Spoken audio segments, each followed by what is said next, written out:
Very warm greetings to one and all present here. My name is Vivan. First of all, I wish you a very happy Independence Day.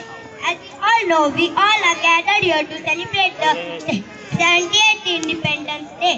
The day marks the anniversary of independence from British Empire on 15th August 1947.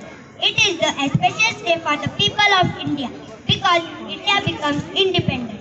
After so many hardships and sacrifices, the brave freedom fighters of India like Bhagat Singh, Mahatma Gandhi, Pandit Jawaharlal Nehru, and many more leaders. Dear friends, under the British, the condition of our nation was not good. But now we are the world's largest democracy with free and happy people. Our youth are leading the world's technology, engineering, and medicine. As a youth, we are the future of our nation tomorrow.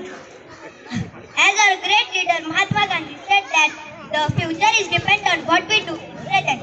Therefore, let's use our today for the better tomorrow. So, in this happy occasion, we feel proud to be an Indian. So, let's join our hands to make our India a powerful nation. Jai Hind, Jai Bharat. Thank you. Have a nice day.